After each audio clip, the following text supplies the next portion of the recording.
Greetings, families, brothers, and sisters.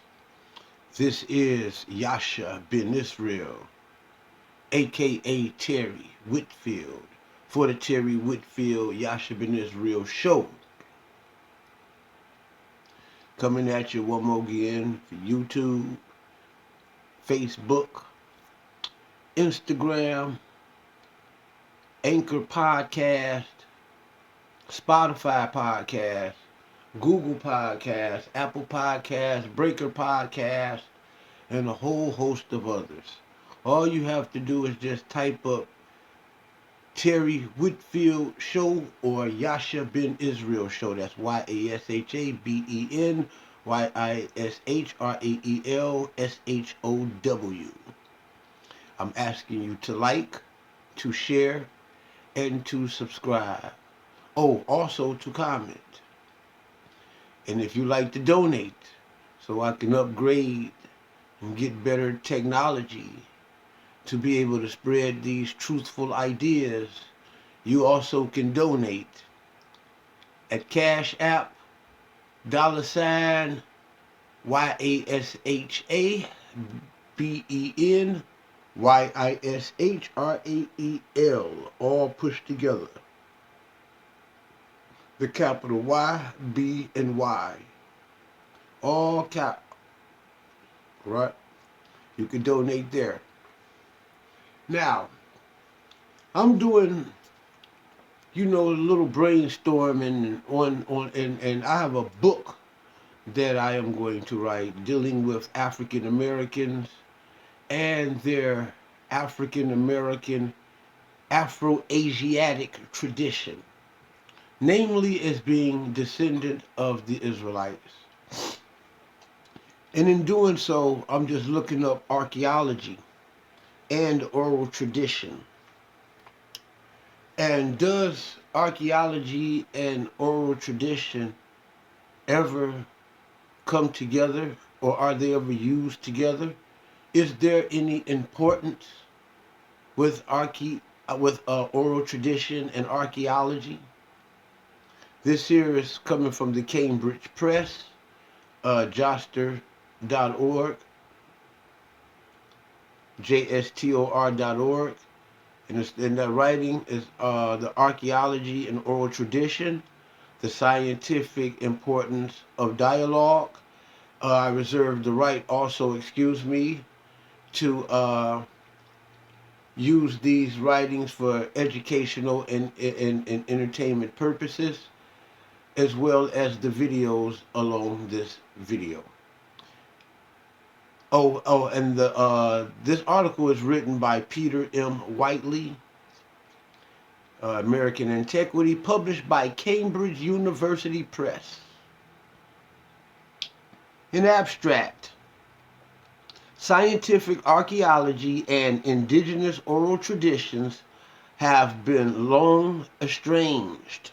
Now that's the indigenous oral traditions, and they're talking about here in the Americas, but I'm just talking about oral tradition and period. So we can just read that as scientific archaeology and oral traditions have long been estranged. Meaning like they were in a relationship that they're no longer in today. While there appears to be something of a thaw in recent years, the term of epistemological engagements are unclear. Are these different modes of constituting the past heuristically compatible at all? Or should they, as the postmodernists would avow, simply be treated as alternative narratives in the distractible culture wars, where the privileged truth claims of science are dismissed as a spurious arrogance? When you're talking about the privileged truth claims, you're talking about the claims of Eurocentric dominance in the Eurocentric societies, and how they dismiss them as spurious arrogance. Focusing on an example from the Hopi oral tradition, this paper argues that objective archaeological explanation can gain a great deal without any loss of analytical rigor by treating oral traditions not as scientifically unassimilable myths, but as a primary source of evidence as or as interpretation of past social formations.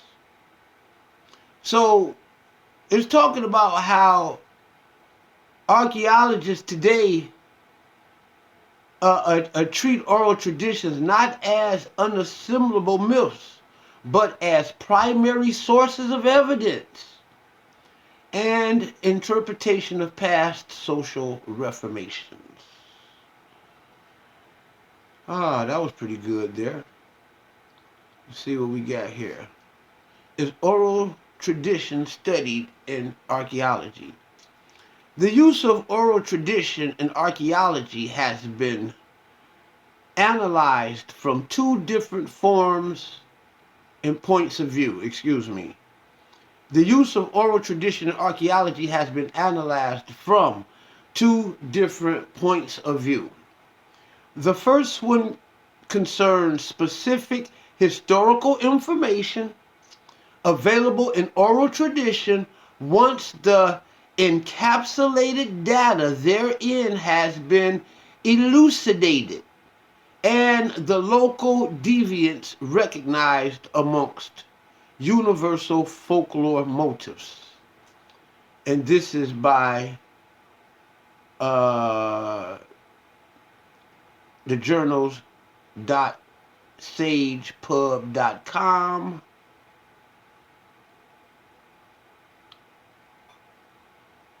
Okay, let's see what we have here. Oral traditions.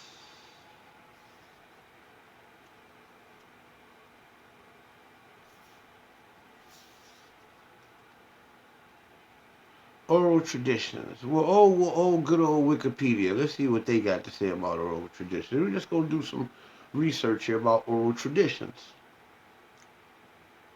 And I'm doing something because there are many people who are saying that there is no archaeological, historical evidence or credible evidence or factual evidence that the African Americans are the children of Israel or have any Jewish or Hebrew DNA, blood, or any of that in them.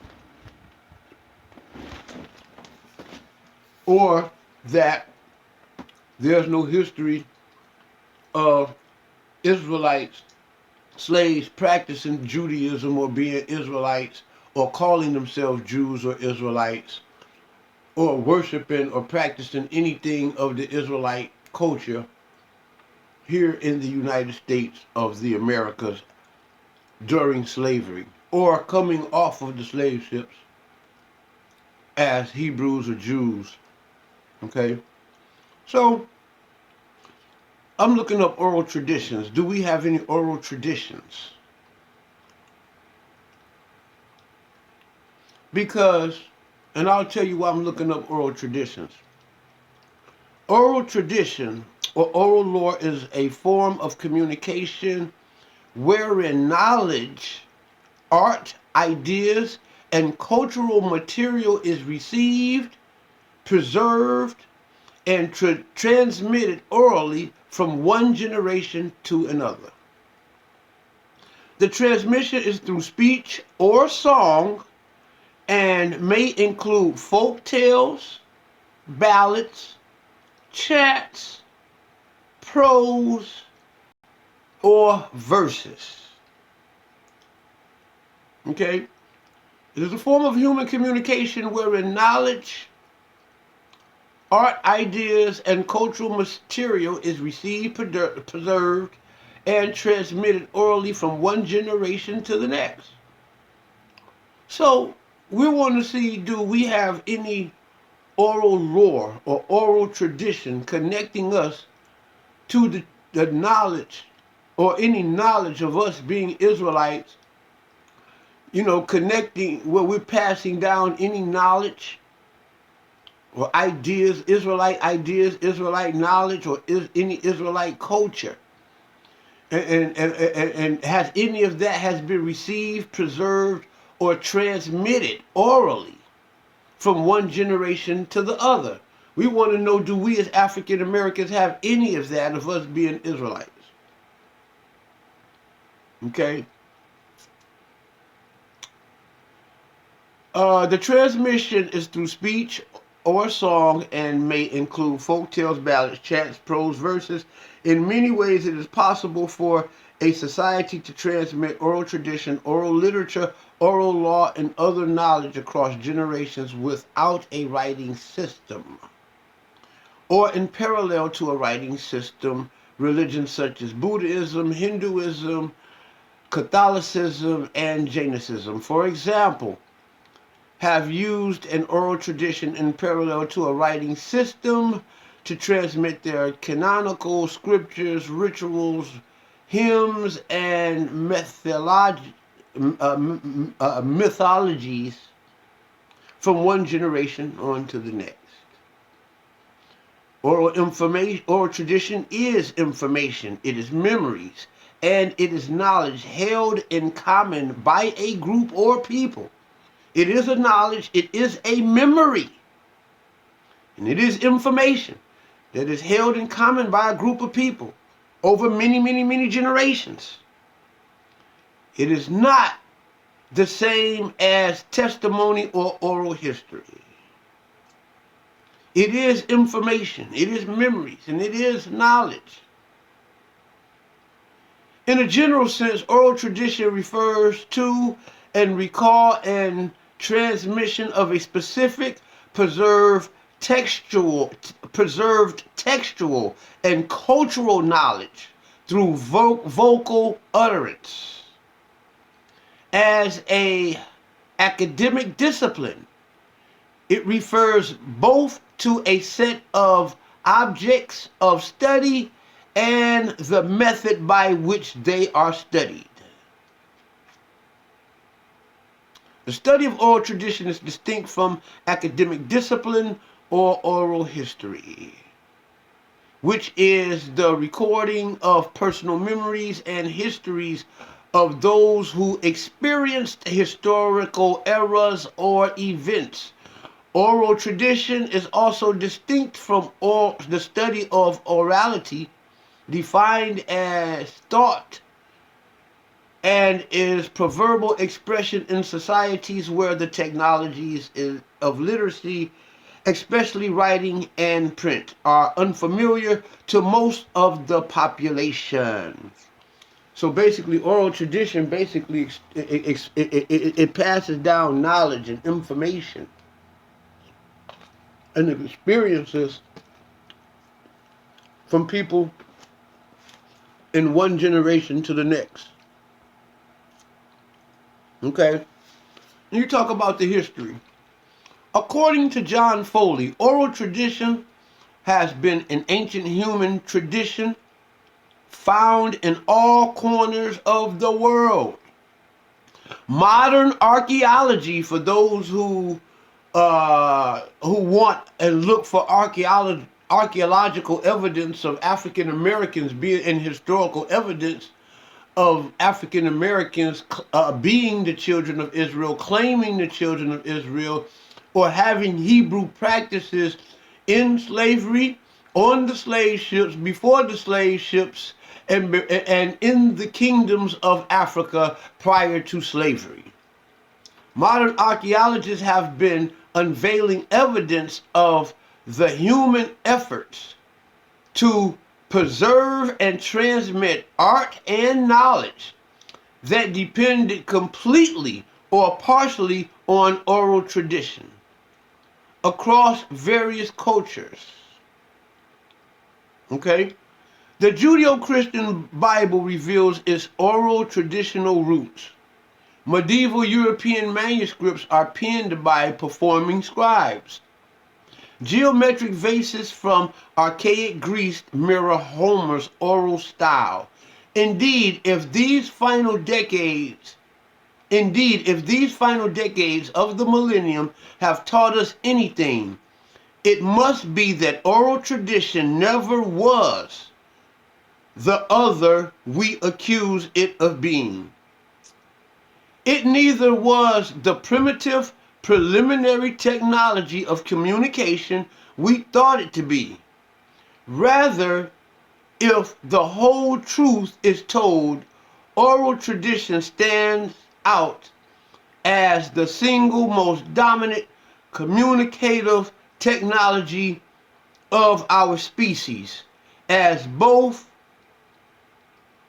a historical fact and in many areas still a contemporary reality. I like that last sentence. It said, rather, if the whole truth is told, oral tradition stands out as a single most dominant communicative technology of our species as both historical fact and in many areas still a contemporary reality. John Foley, Signs of Orality. Let's look up this John Foley. Signs of Orality. John Foley.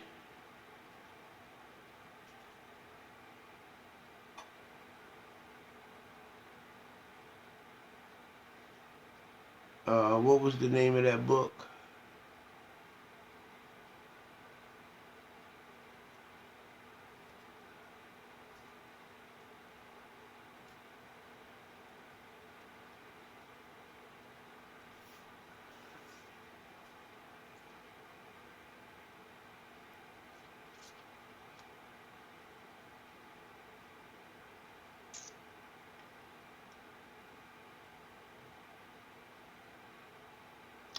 Cedric John Foley, MBE, was a British American officer, author, broadcaster, and public relations specialist. A very intelligent man. And he was educated by St. Mary's School, Crosby, and the Royal Military College. We don't want to go there.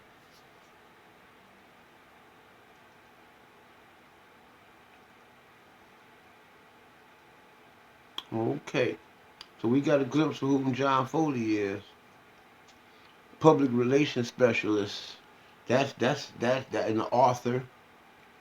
And being in the British Army, being that he's a traveled man, a broadcast, okay.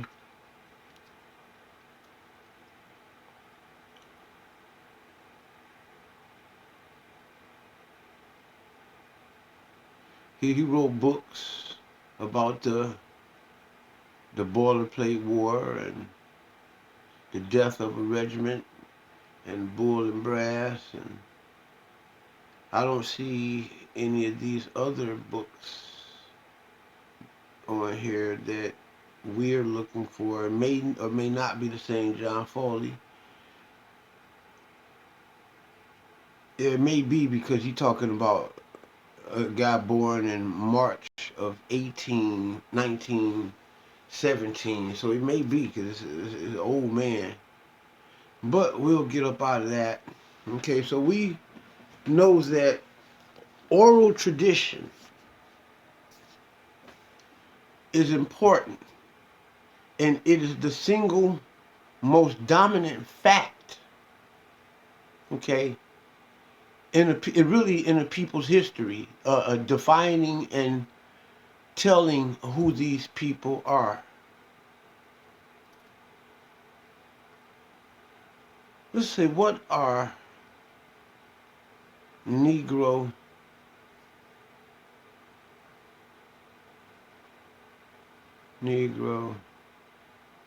spirituals?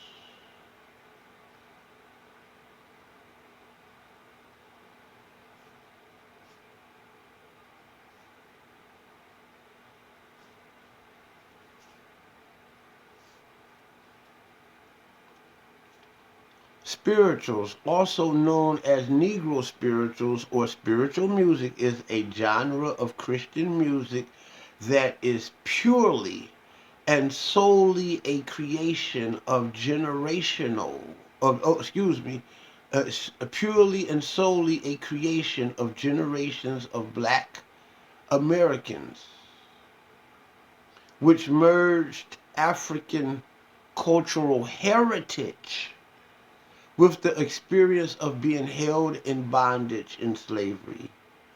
At first, during the transatlantic slave trade,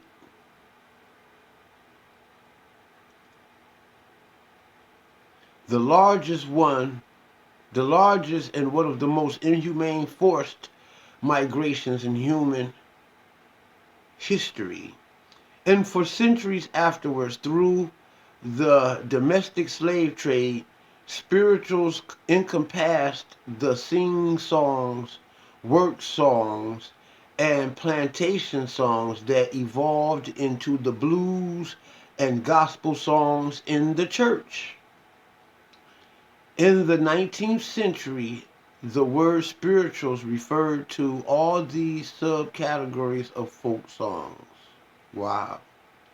So Negro spirituals has had a very, very, very important role in the history of a people.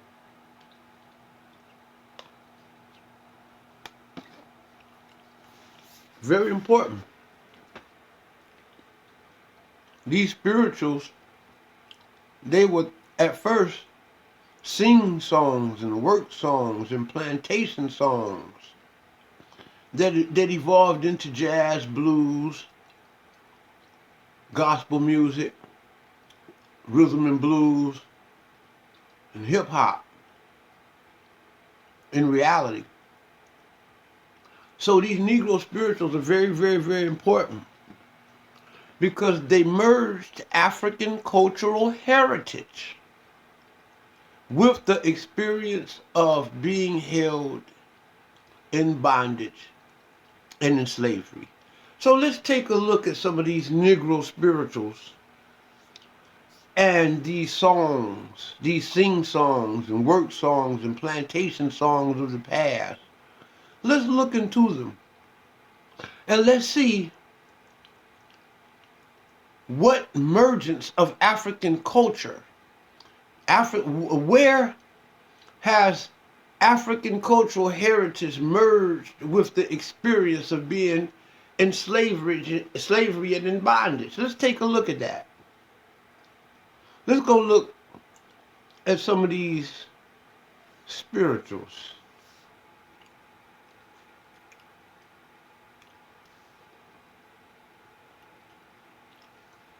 Let's look up some of these spirituals.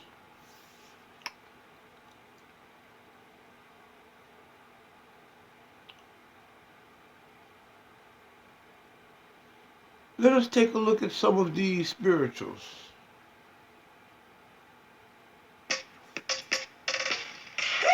Oh, you gotta get out of there.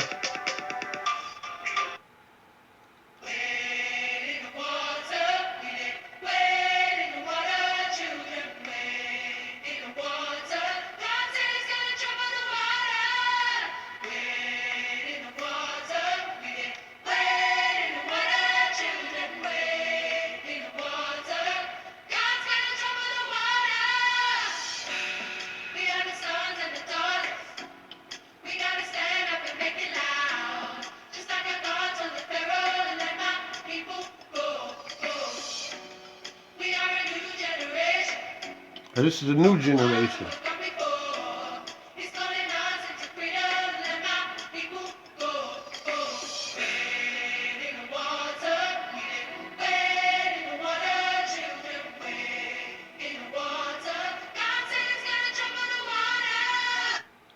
Now, as we back up out of that, we see how I'm going to show you how, basically let you know that these are the children of slavery, and they can't identify today with what their ancestors identified with. The only part that they can identify with was not the emergence of African cultural heritage, because most of them don't know their African cultural heritage. So they had to talk about their modern experiences with the experience of slavery, because that is their connection to these songs, because their ancestors wrote these songs. But let's look at Wade in the Water the way that most of us know it, the original way. And let's listen to see what our ancestors preserved in these oral traditions and Negro spirituals.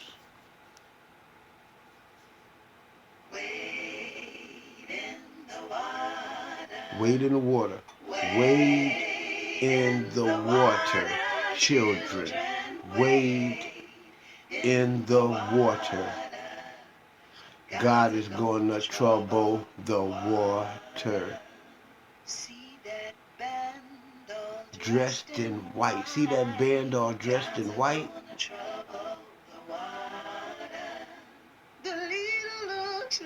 The leader looks like the Israelite. The leader looked like the Israelite. Wade in the water. Wade in the water, children.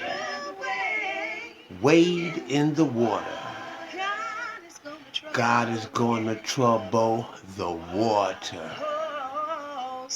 See that band all dressed in red?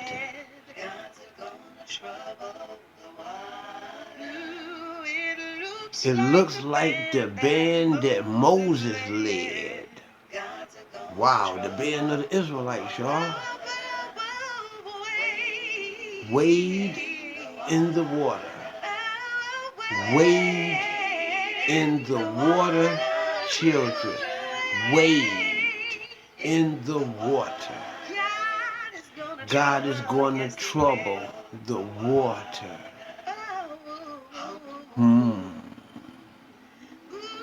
God is going to trouble the water. You notice here the African cultural heritage that is merging with the Negro experience is that of the Israelite culture that was in Western Africa, that has made it throughout the shores, through the ships, over to the lands, on the platform, on the plantations, and all throughout slavery and up until this day. Remembering the Negro spiritual. Yes, yes, I love it. And this song said, and you notice the words of this song here, it said, who were the children of the Israelites? God is going to trouble. Excuse me, he said, I'm tripping. I'm so excited. I'm trying to make it my own song. The song said, who are them dressed in white? And it said, not the leader, but the leader. Look like the leader of the Israelite. Who are them people? Who are them children all dressed in white? Because the leader looked like he looked like the leader, he looked like the leader of the Israelites. Then who are those all dressed in red? They look like the people, the band that Moses led, people.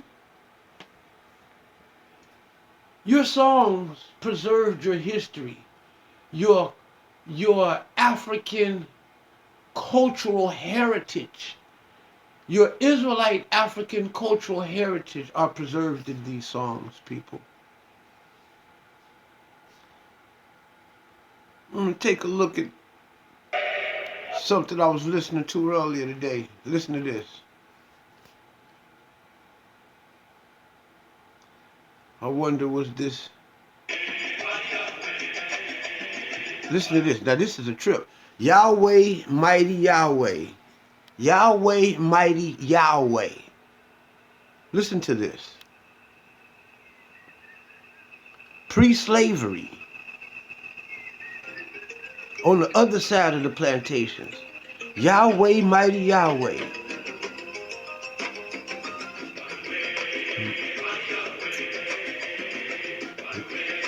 Mighty Yahweh.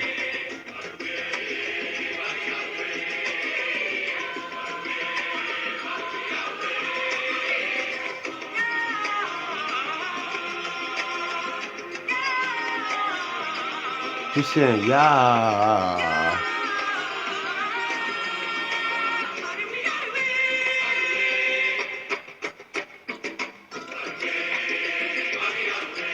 Yahweh.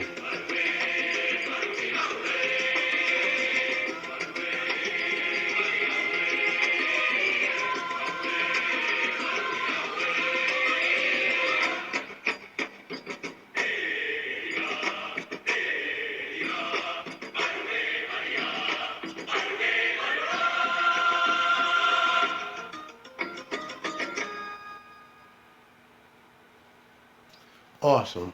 Yahweh, mighty Yahweh. Something. Okay? Negro spirituals. Pre-slavery.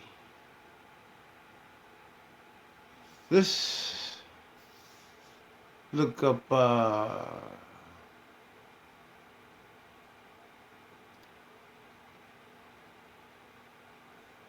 Oh Kumbaya.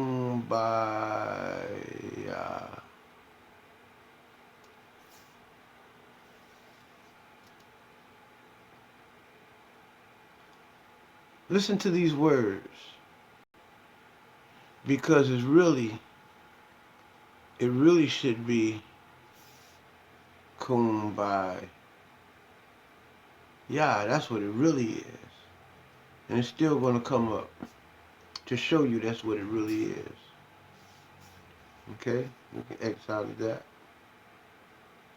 And listen to a couple renditions of this good old traditional music.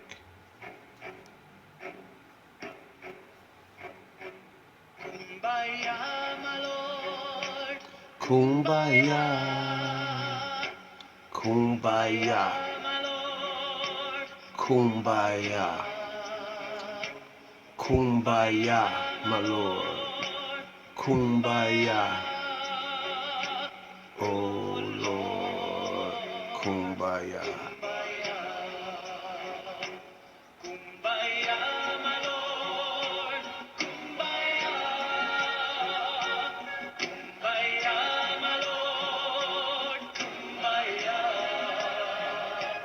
Kumbaya, my Lord. Kumbaya. Oh Lord.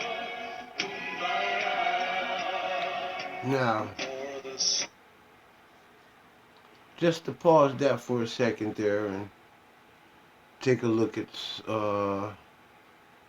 those in Africa from Soweto. That was the African American version. This is the African version from Africa.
Kumbaya. Okay. Now, I want to show you something. I'm back on out of all of that.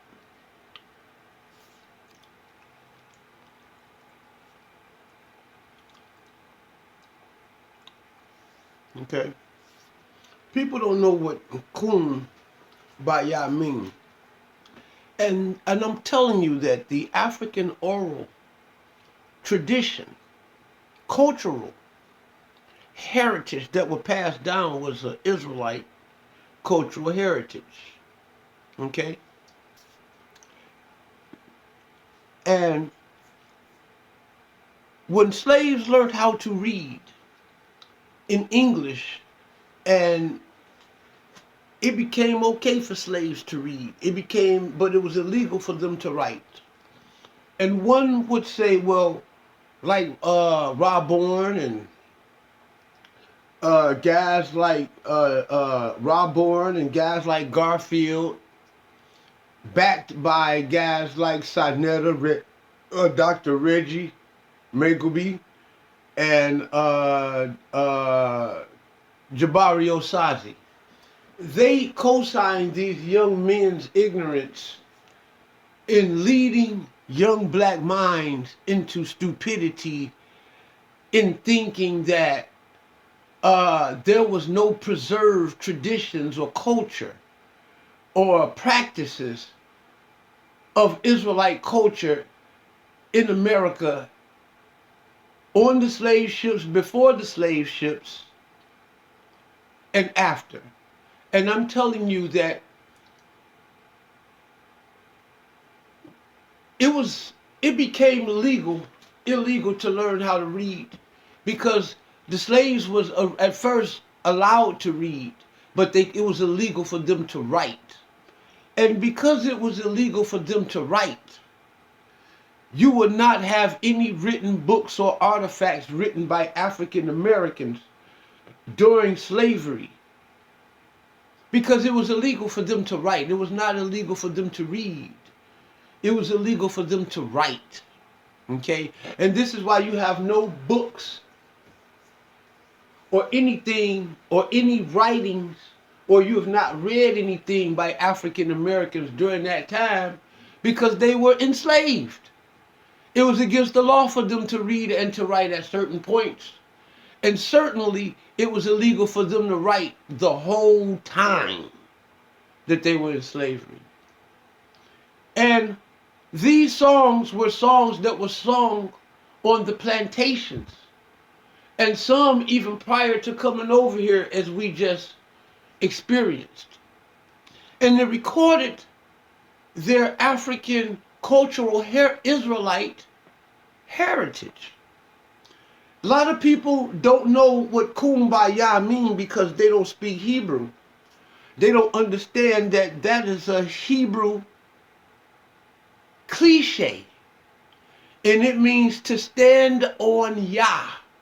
Somebody cry, my Lord, stand on Yah. Somebody die, my Lord, stand on Yah. Oh Lord, stand on Yah. Okay. Now we look at the verb kum. Okay. 6965 kum. Okay. We see that the original word kum, what part of speech it is a verb, meaning it's an action word, meaning to do something. The transliteration of the Hebrew alphabet is Q-U-M, kum, pronounced phonetically as kum. It is defined by definition as to rise, to stand up, to stand. Okay? As we can see, that the NASB translation, it could be accompanied, mean accompanied. It could mean accuses, arise, arise up and let go.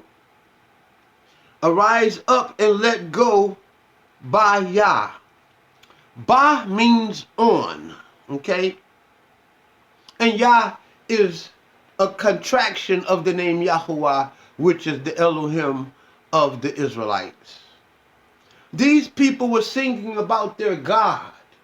And when anything goes bad or go wrong, just to stand on Yah. To rise up and let us go, stand on Yah. And so Kumbaya will be arise up and let us go, Ba on Yah. Meaning arise up and let us go on Yah.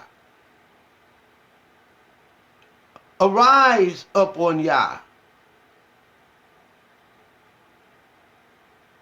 Certainly help him to raise in Yah or on Yah, because Yah means on or in. Kumbaya. Enemies on Yah. Enemies in Yah. Kumbaya. Number 4 down there. You see? Somebody cry, my Lord. Somebody die, my Lord. Enemies. What it could be? Somebody die, my Lord. Stand on Yah. Somebody cry, my Lord. Stand on Yah. Somebody die, my Lord. Enemies of Yah. Enemies in Yah. It could mean a whole bunch of these things depending on how it is said, how you understand your Hebrew. It could mean restore in Yah. You see? Basically mean to stand up on Yah or stand up in Yah. Kum. Okay?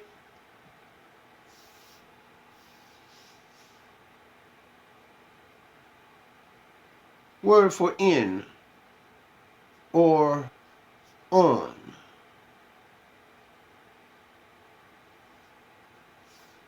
Bia or ba. Okay? It's actually ba.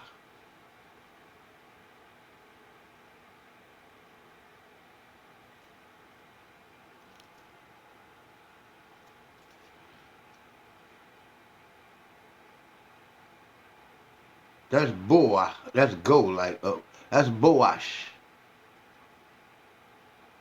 But we don't want that. We want ba. That's boash. No, that's the wrong word.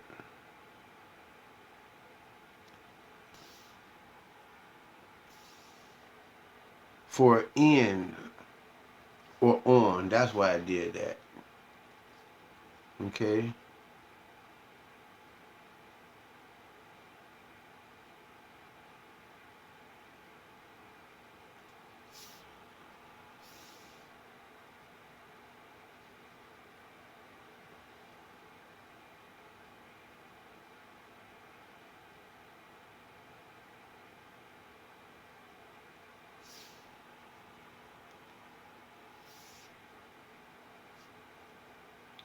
What is the Hebrew? How about this? I know how to do this. What is the Hebrew definition? Word for in.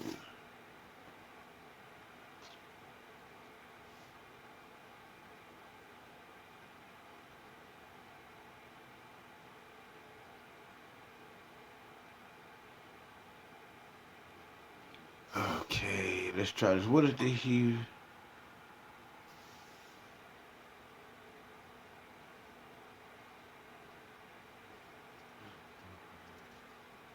What is the Strong's Concordance? Hebrew. DEFINITION of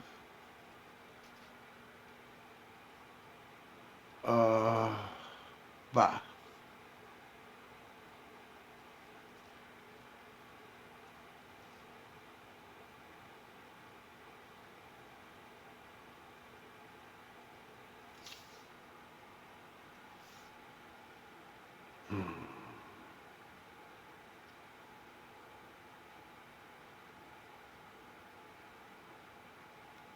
I know a better way to do it.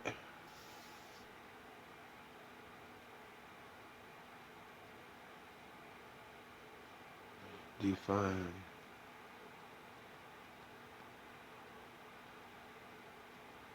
word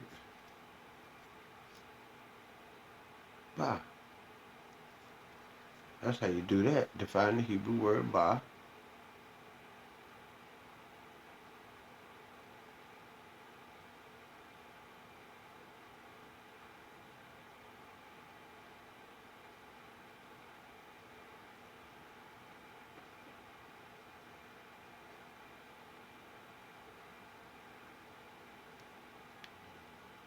This ain't gonna tell us much. I ain't gotta be playing with that. I don't know how to work that dictionary. The Hebrew word for ba. There we go. Ba.